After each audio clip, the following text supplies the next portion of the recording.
হিন্দু ধৰ্ম অনুসৰি শাওণ মাহৰ এক বিশেষ গুৰুত্ব আছে। শাওণ মাহক বছৰটোৰ আটাইতকৈ শুভ মাহ বুলি গণ্য কৰা হয়। শাওণ মাহত ভগৱান শিৱ আৰু দেৱী পাৰ্বতীক অতি ভক্তি আৰু নিষ্ঠাৰে পূজা কৰা হয়।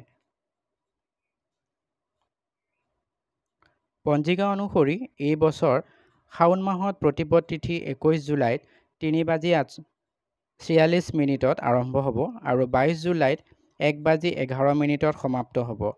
উদয়া তিথি অনুসৰি শাওণ মাহ 22 জুলাই সোমবাৰৰ পৰা আৰম্ভ হ'ব আৰু 19 আগষ্টত শাওণ মাহ শেষ হ'ব।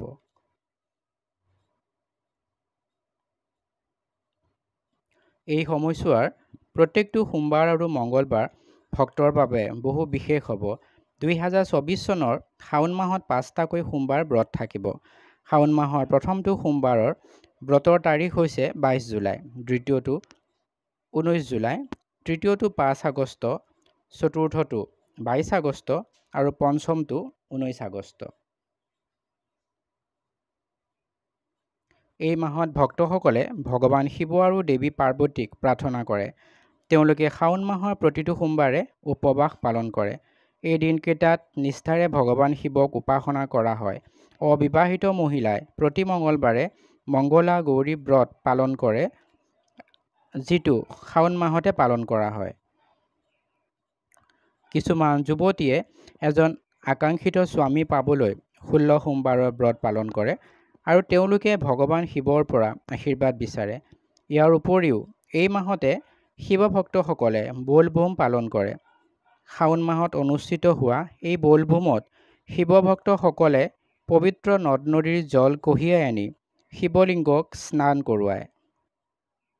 শাওণ মাহ পালন কৰাৰ আঁৰত কিছু কাহিনী আছে।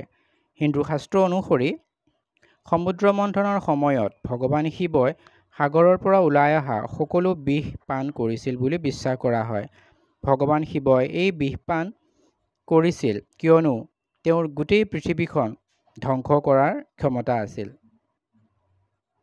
ভগৱান শিৱই সকলো বিষ পান কৰি পৃথিৱী আৰু সকলো জীৱ-জন্তুক উদ্ধাৰ কৰিছিল আৰু এই বিষ তেওঁৰ ডিঙিত ৰাখিছিল। সেইকাৰণে তেওঁক নীলকণ্ঠ বুলিও জনা যায়। ইয়াৰ উপৰিও সকলো ৰাক্ষস আৰু দেৱতাই ভগৱান শিৱক গংগাৰ পানী আৰু গাখীৰ খুৱাইছিল।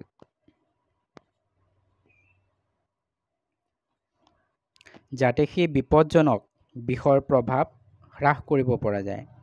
এই সকলোবোৰ শাওণ মাহৰ সময়ত ঘটিছিল কাৰণেই মানুহে বিভিন্ন ঠাইৰ পৰা গংগাজল আনি ভগৱান শিৱক আগবঢ়ায়।